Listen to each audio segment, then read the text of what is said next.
Good day and welcome everyone, wherever you are attending from. We thank you for your attendance in the Resource and Support Hub RSH webinars and activities that aims to help support having a safer world. The Resource and Support Hub, or the RSH, is a program that aims to support organizations in the aid sector to strengthen their safeguarding policies and practices against sexual exploitation, abuse, and sexual harassment, which is known as SEAH. RSH is delivered in consortium with Options, Social Development Direct, International Council of Voluntary Agencies, which is ICVA, TEDIZOOM, which is TDH, Clear Global, and Sightsavers. It's funded by the UK Foreign Commonwealth and Development Office, which is known as FCDO. RSH supports organizations working in both the humanitarian and development sectors, but is driven by the need of smaller national or local organizations in developing countries. Our slogan as RSH is that together we can build a safer sector, as it's everyone's responsibility. Today, and in coordination with our colleagues from the Safeguarding Unit at the FCDO, we are welcoming you in today's webinar, which is about the common approach to protection from sexual exploitation, abuse, and sexual harassment, which is known as CAPSEAH. I am Omar Gawasmi, the National Representative for RSH here in Jordan, and I'll be chairing today's webinar. As you all know, that SEAH, or the sexual exploitation, abuse, and sexual harassment, occurs anywhere and at any time. And it indicates that there is still huge need for us all to be united and to stand for ensuring those in need are safe, protected, and away from harm. This is actually the responsibility of each one of us. And here comes the fact that we need to further collaborate with each other and support one another efforts in building a safer world. The CAPSEAH, or the Common Approach to Prevent SEAH, is a cornerstone in the global efforts of preventing SEAH, and we have our colleagues Jennifer Smith, Peter Taylor, and Karen Williams from the Safeguarding Unit at FCDO today. Now let us hand over to our FCDO colleagues who will be introducing the CAPSEAH to you and are available to respond to any questions you may have during the webinar. Please note that the consultation is still open till February 9th, and feel free to have your valuable inputs. Now, please, FCDO colleagues, the floor is yours. Thank you so much, Omar, and good morning, everyone. I'm absolutely delighted to be here and very, very grateful to Omar and his colleagues from the Resource and Support Hub for organising the webinar and giving us the chance to introduce the common approach to protection from sexual exploitation, abuse and harassment, or CAPSEAH for short, to you all. As Omar indicated, I'm joined by my colleagues, Peter Taylor, who's the head of the FCDO Safeguarding Unit, and Karen Williams, the Safeguarding Unit's engagement lead, will join us shortly. So if anything crazy happens with my connection and my Wi-Fi drops, then Peter will be able to take over so that we don't lose any time. So let's get started. Next slide, please, Omar. So I'm just going to give a very quick overview on CAPSEAH, why we think it's needed, how we think it will help, how it's been developed, what it actually is, what it contains and what it looks like, and then some information on how you can still get involved in the consultation process that's live until next Friday. So this should take around just over 15 to 20 minutes maybe, so there will be time, as Omar says, for questions and discussion at the end. Next slide, please, Omar. So why is CAPSEAH needed? Well, as Omar said in his introduction, we know that different forms of sexual violence and harassment are unfortunately found in all aspects of society across the world. But here we're talking specifically about sexual exploitation, abuse and sexual harassment, or SEAH, by people delivering humanitarian, development or peacekeeping assistance. This means it's perpetrators abusing the power that their role gives them and the trust placed in them. And we just think, obviously, this is an intolerable abuse of that power. We know that SEAH is still happening far too often. We know there's significant underreporting. because of stigma or shame or fear of not being believed or lack of reporting mechanisms. But we still know there are hundreds of reports, so there are probably thousands of cases going unreported every year. And we also know that the victim survivors of SEAH are caused significant harm. And this can be lasting generational harm, particularly if children are born of SEAH. And we've seen enough scandals over the years that deeply undermine the trust in humanitarian development and peacekeeping work and the trust in the organisations that are delivering that work. Unfortunately, we also know that the risk of SEAH is increasing as instability in the world rises, and therefore humanitarian development and peacekeeping assistance is needed more, and that the vulnerability to SEAH then rises and the risk increases. And this means that the organisations working in these settings need to work harder to manage this increasing risk. So we think, excuse me, we think that there is a need to have a set out simple, clear expectations on how to protect against SEAH. And by protecting against SEAH, we mean taking action to prevent it and then also to respond appropriately when it does occur. And there's been lots and lots of good progress over the years. In London in 2018, the UK hosted a safeguarding summit, and a lot of actors made commitments and put in place policies there. The UN, civil society, donors and others all developed policies and commitments and standards. And excuse me, the humanitarian sector has particularly well-established standards. Many of you might be familiar with the UN's Interagency Standing Committee principles and minimum operating standards, which apply across the UN system. And there's also the core humanitarian standard by the CHS Alliance, which has SEAH elements within it, and which are aimed at civil society organisations. And we think these standards are really good. The FCDO, along with about 14 other donors, refers to these standards in our contracts and other funding agreements with partners. And we expect our partners to align to the spirit of these. But we often find that if we're dealing with non-humanitarian organisations or actors, they'll argue that those standards and principles shouldn't apply because they're not a humanitarian organisation. So there's no single overarching guide that all actors can align to, and that all actors feel that they've shaped as something that they can align to. So we think that we need something easy to understand, consistent, and that sets out clear expectations on what's required for any actor working in a humanitarian development or peacekeeping setting. And that's what the Common Approach is trying to do. Next slide, please. So the vision, what we hope that adopting a common approach will do is that it will help keep more people safe from sexual harm, and that it will increase accountability and support to survivors. That it will increase the efficiency and impact of our individual work and then our collective efforts to prevent and respond to SEAH. That it will clarify expectations on how our staff and our partners and all stakeholders should conduct themselves and their business, and that it will act as a means to revitalise global commitment to tackling the issue. And also we know this can be a very technical issue, and there are lots of bits of guidance and things out there. So having something easy to understand in one document in one place will just simply help non-experts know where to start. Next slide, please. So on this slide, and we've got a version in Arabic after this version, which might be preferred to just show for the longest, yeah.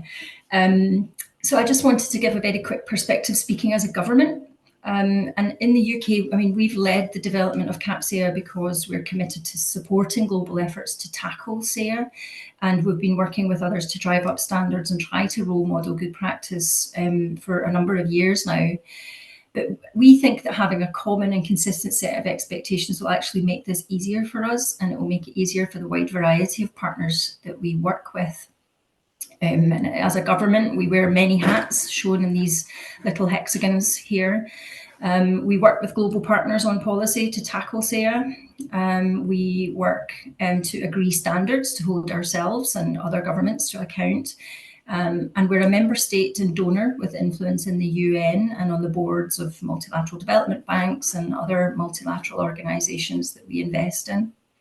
And we're a partner, we're a contractor working with civil society, UN agencies and the private sector in a lot of different country contexts. And then we're also an employer with a duty of care to our own staff and a duty to ensure that our staff or anyone acting on our behalf is acting appropriately when they're working for us around the world. So we think that by using a simple common terms, a common language on SEAH and setting out actions that apply to all partners in all aspects of the work of this work, that CAPSEAH will just help clarify expectations and will create greater alignment and consistency in approach, and ultimately, hopefully, make it easier for us and our partners, because the expectations that we have of our partners will be shared by other donors and other partners that they work with. Next slide, please. So just a little bit of information on how CAPSEAH has been developed. So while the UK, we're lucky in the FCD on that we have quite a large team devoted to tackling SEAH and working with other partners on it. So we leaned into the development of SEAH and deliberately offered some capacity to help lead the project. But we're really keen to emphasise that we don't see it as not a UK product. It's really important. We want CAPSEAH to be a forward-looking and collectively owned guide with buy-in from as many stakeholders as possible.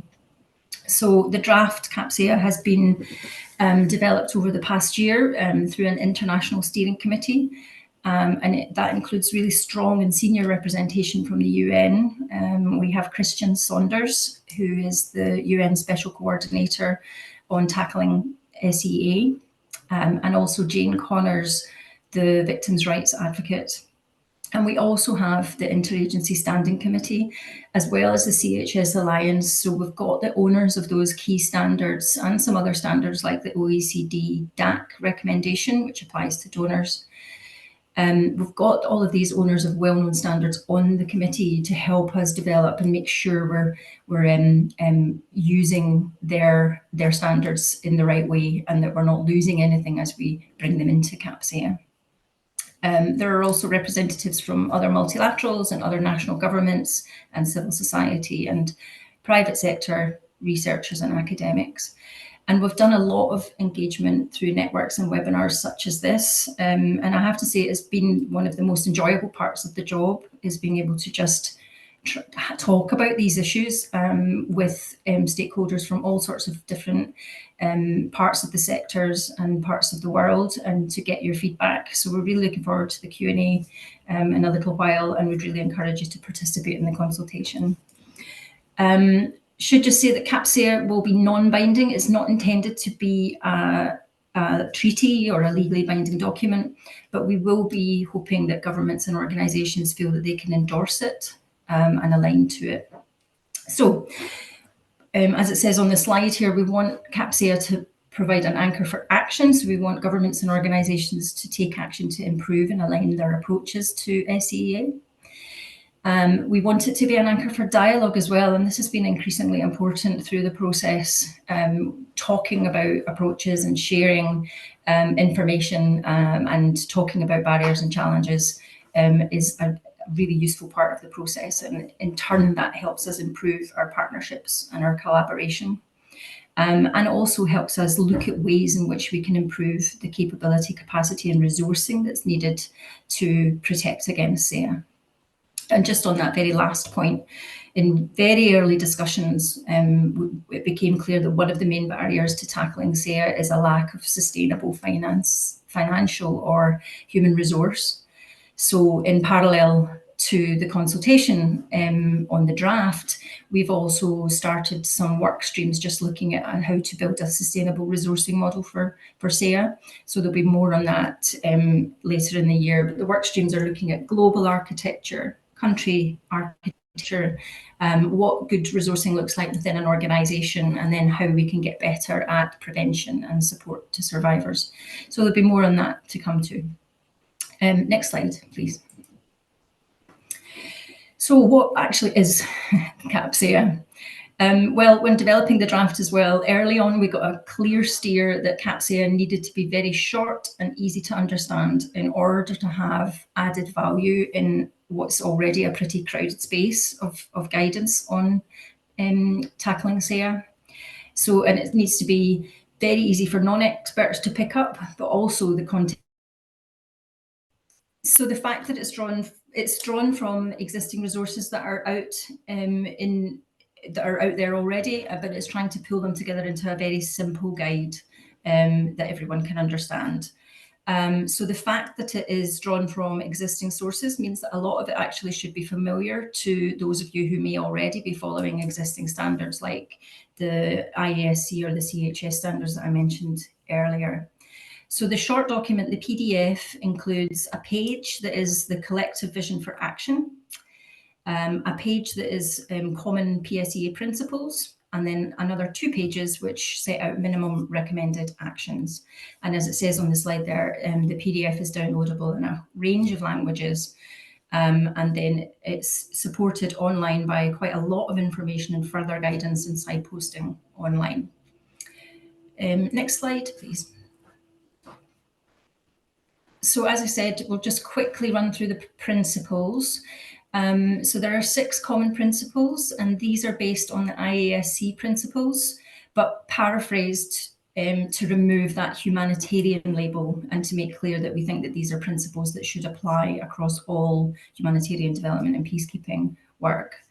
And there are other areas that we also brought into that we thought should be enshrined as principles too. So just very briefly, the first principle obviously is that SEAH is prohibited, and within that there's some detail on what that means, and these are basically the top 3 IASC principles for those of you who are familiar with those, which is that exchange of money, employments or goods or services for sex, including sexual favours or other types of prohibited exploitative behaviour, is prohibited. And that any sexual relationship between personnel engaged in humanitarian development or peacekeeping work with people that they are either there to support or people that they work with, any relationship which involves an improper use of rank or power or an abuse of power is prohibited, and that sexual activity with children using the UN definition of persons under the age of 18 is also prohibited. We thought it was very important to enshrine the principle of zero tolerance for inaction right at the top of the document. And what we mean by this is it's zero tolerance for acts of SEAH as set out in Principle 1, but also zero tolerance for inaction, for not taking action to prevent it, report it, or respond to it when it happens. And also zero tolerance for retaliation against victims, survivors, or whistleblowers. If they come forward with reports. It's really important that we understand that zero tolerance does not mean having 0 cases of SEAH. And in fact, the opposite is true. Reporting is encouraged and will not be penalised. We also brought up into the principles that the PSEAH approaches should be victim survivor centred. And this just means that when designing policies or responding to cases, the rights and safety and needs and well-being and dignity of the victim survivors should be at the heart of everything that we do. Everyone should be responsible and accountable. Everyone has the duty to act with integrity at all times and to think about SEAH risk and manage SEAH risk through their work, and that to create and maintain an environment which has zero tolerance to SEAH. And managers and leaders have got particular responsibilities here. And likewise, everyone should act promptly if they suspect or become aware of reports of SEAH. And again, when reports or cases come to light, everyone should respect the confidentiality of everyone involved and protect against retaliation to those who raised the cases. So as I say, these principles are drawn heavily from the existing IASC principles. So if you're meeting those, you're probably already very well aligned to this part of CAPSEAH. Next slide, please.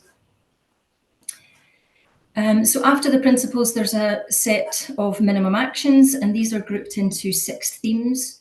And each action is broken down a little further in the PDF, but the whole list is only 2 slides. And the themes are standards. We should be setting and communicating and upholding very clear PSEAH standards. That leadership is very important, that leaders should set the tone.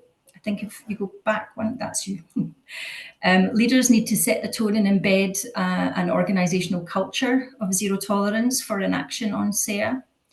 The communication is really important, and that we need to consult and inform and coordinate with affected communities and partners and with victim survivors where possible when we're designing policy to tackle SEAH. That prevention is extremely important, and that everyone should be assessing the risk of SEAH and taking action to manage that risk across all of their activities. And then in dealing with SEAH cases when they occur responsibly and accountably is very important. So we should encourage reporting and show accountability when cases do occur. And then the final action is around monitoring, and this is about using data to track our own progress and to learn and improve and share information, particularly learning from experience, even when things have gone wrong. Next slide, please. And as I mentioned earlier, the PDF is supported by further information and guidance online, with lots of signposting to existing resources to help organisations think about how to tailor their actions to their roles and mandate and size. And the online guidance gives further detail about what the key actions might mean from an individual, international, national, organisational and project perspective. So for example, the guidance on for organisations has information targeted at NGOs specifically. And then there's also further information on definitions and acronyms. Thanks. Next slide, please. So this is really the last slide. What does this mean for you? I think so that the draft CAPSEAH and the further guidance and the online consultation are all available at capseah.safeguardingsupporthub.org. As I say, it's available in a lot of different languages. The full online version, including the full consultation, is available in Arabic, English, French and Spanish. And as Omar said at the start, it is open until midnight on the 9th of February, so Friday next week. So far, the consultation is going very well. When I checked last week, we had over 100 responses in draft, around 40 completed. And of those that had been completed, almost all of them agreed that CAPSEAH is either helpful or very helpful. So we're very pleased with that and hope to see even more feedback as the consultation deadline approaches. All feedback is completely confidential and anonymised, but it will inform and it will help us to finish the final version of CAPSEAH. We've been encouraging our country network to engage local partners and to have discussions and dialogues like this, just to discuss CAPSEAH and wider issues on how to tackle SEAH over the consultation period. And we're really welcome if you would do that as well. Just think about how CAPSEAH can maybe be a useful tool for you to use. After the consultation closes, we will be reviewing all the feedback that we get and thinking about how to use it to make the draft of CAPSEAH better. And we'll produce an updated draft and look at ways in which we can improve the way that it's presented online. We'll go back to the International Steering Committee. We're thinking around about mid-March with a view to launching it in the middle of this year. We're thinking about May, June, but that's still to be confirmed.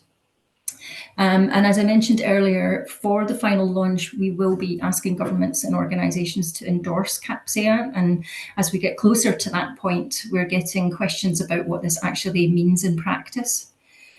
So just to re-emphasise that CAPSEAH will not be legally binding. By endorsing CAPSEAH, what we mean is that it's simply signalling agreement with the overall aim of revitalising commitment to tackle SEAH, and with the vision and principles and key actions in the document and commitment to working towards those.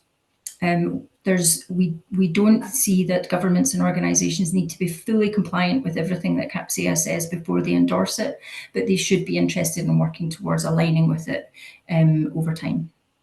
So please, the next slide is just a QR code which takes you straight to the webpage in case that's an easier way for you to access it.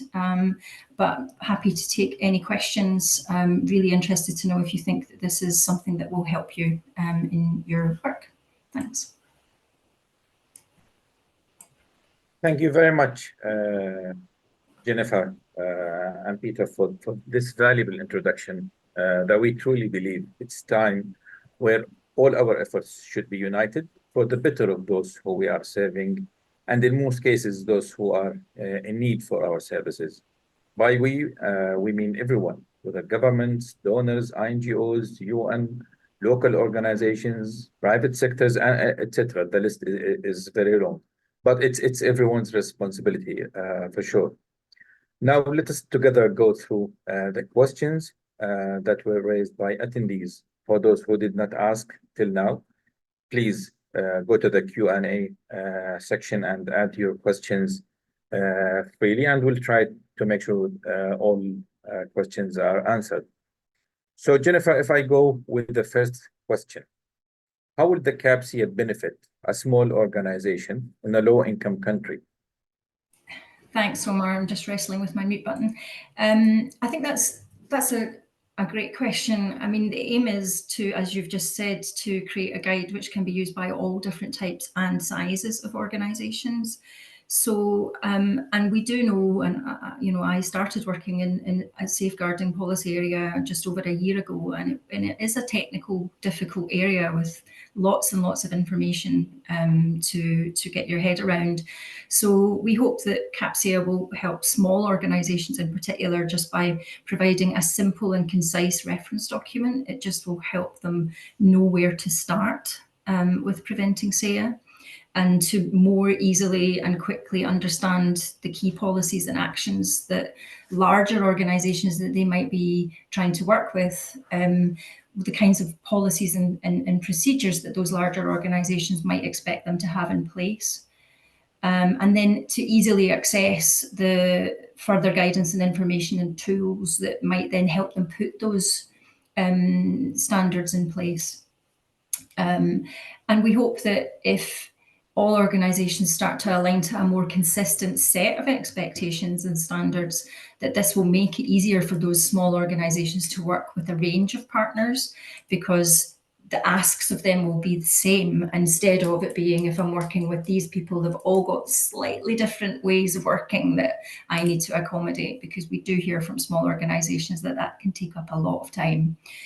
So if we're all talking about the same things and asking for the same things, hopefully eventually we'll get to the point where a small organisation will just be able to know exactly what's expected of them and then demonstrate that in the same way to all the different organisations. Yeah, I totally agree. Sometimes we need just to highlight the importance of even the local organizations in fragile context or low-income countries, that there's an essential need to be abiding for such things. Thank you, Jennifer. Now the second question: will the CAPSEAH water down existing safeguarding commitments? Yeah, this is a question that was really important as we were developing it, and one of the reasons why we were very keen to get the owners of these existing standards to be part of the International Steering Committee, because I think they were maybe a little bit worried that CAPSEAH might duplicate what they've got or confuse people about whether they should be following IASC or CAPSEAH, or you know, or that it would by trying to simplify, that it's watering things down.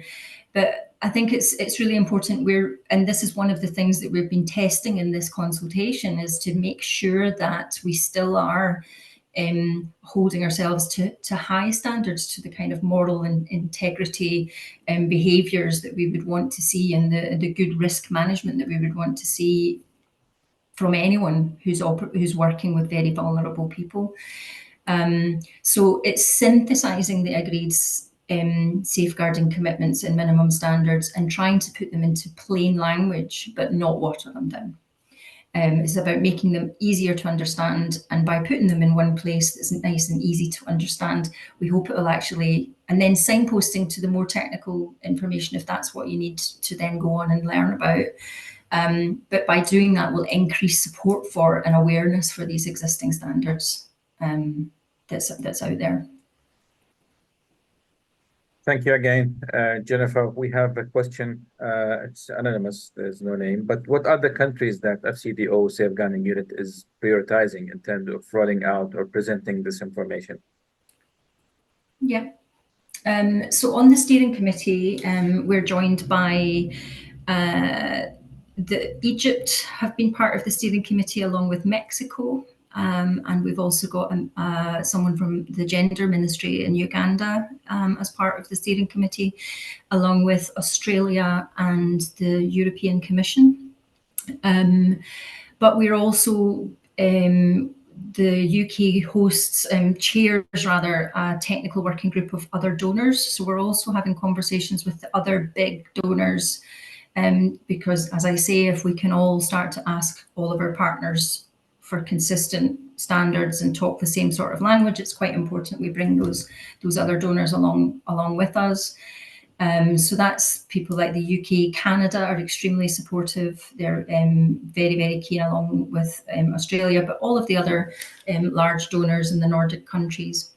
And then we've been using our network across our embassies and high commissions across the world to have conversations locally and to give us feedback in terms of what governments and partners are saying all across the world.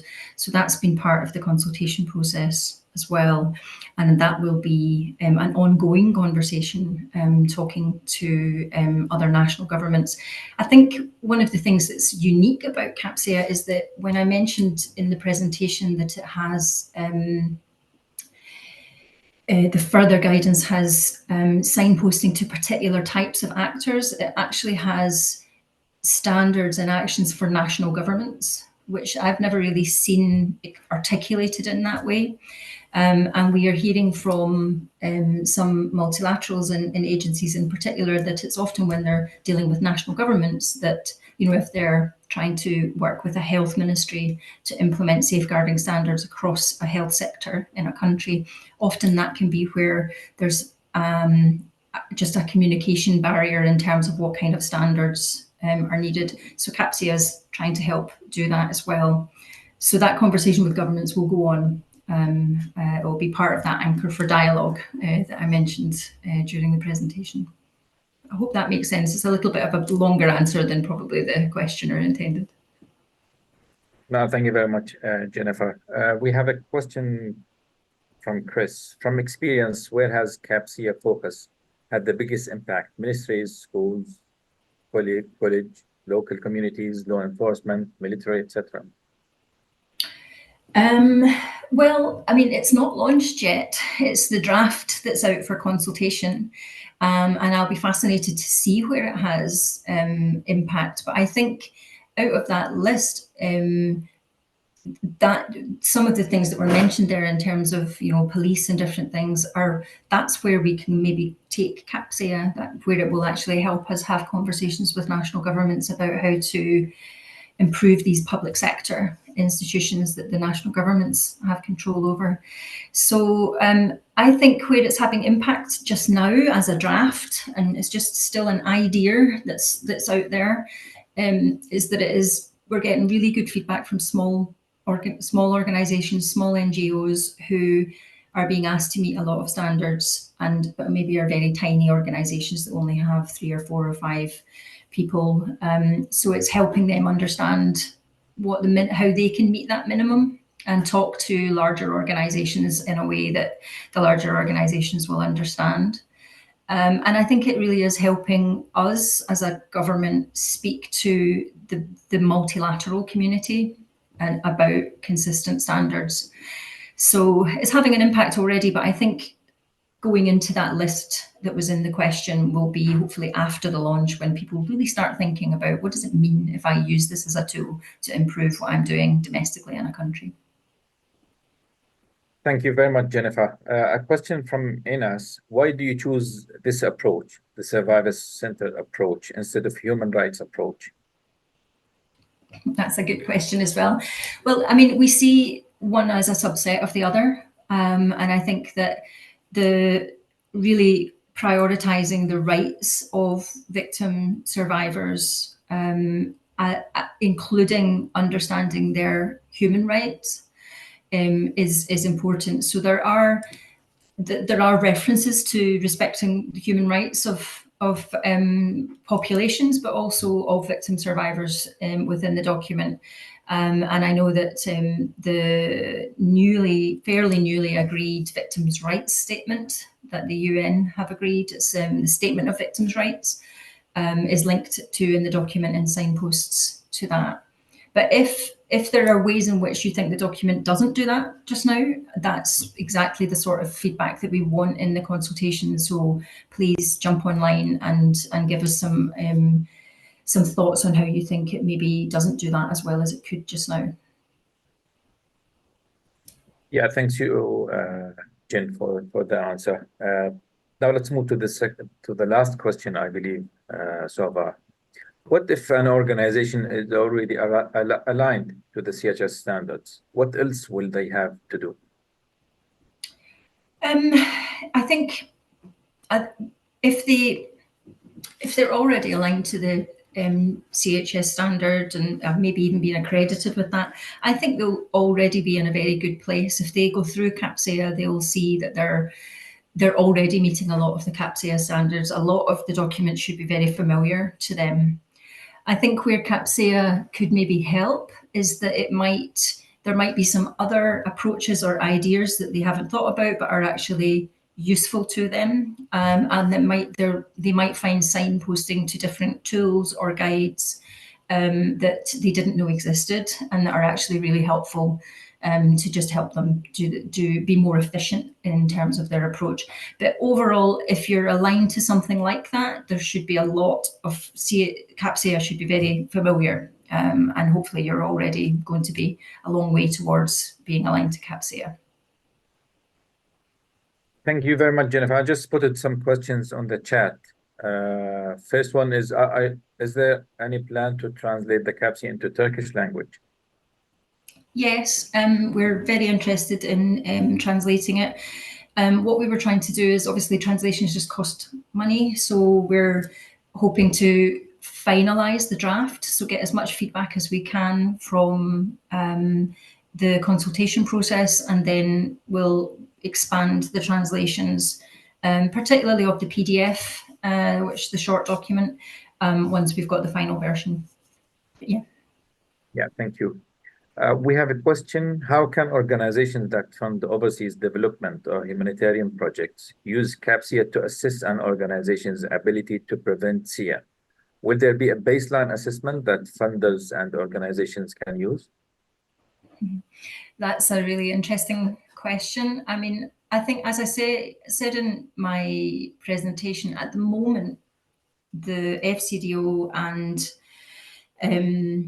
14 other donors, and we signpost in our funding agreements to the IASC principles and minimum operating standards or the CHS Alliance.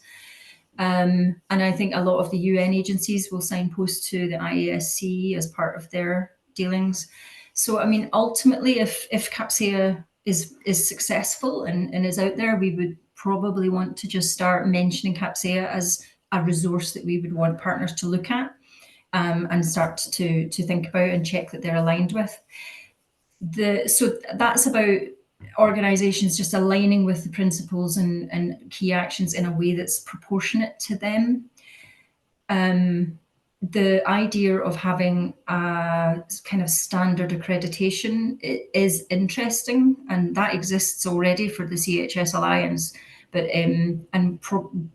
we would love it if CAPSEAH eventually got to that point where you could have some sort of standard proof, if you like, that you meet basic standards that works for all donors and all multilaterals that a small organisation might want to do business with.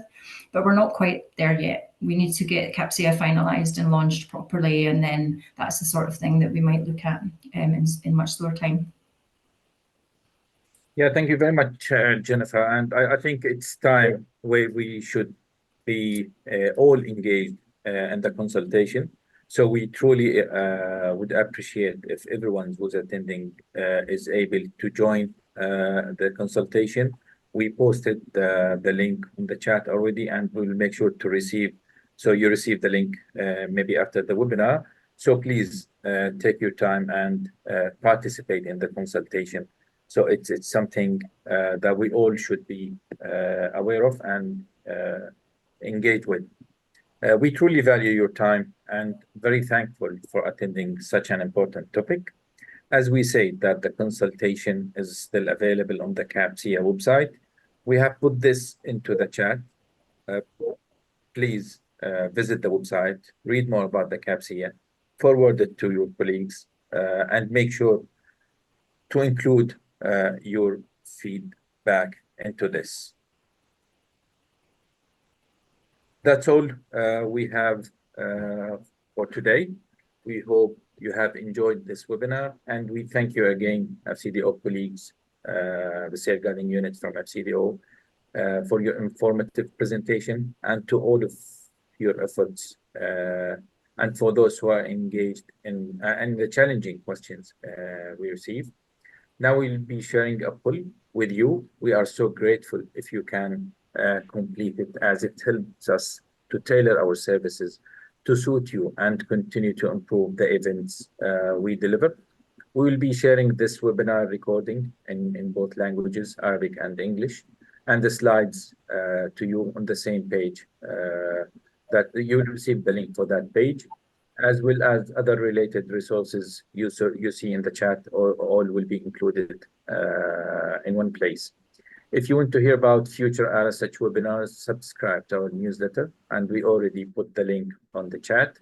The link is on the chat already. Thank you very much for attending this webinar, and hope to be engaged with you soon.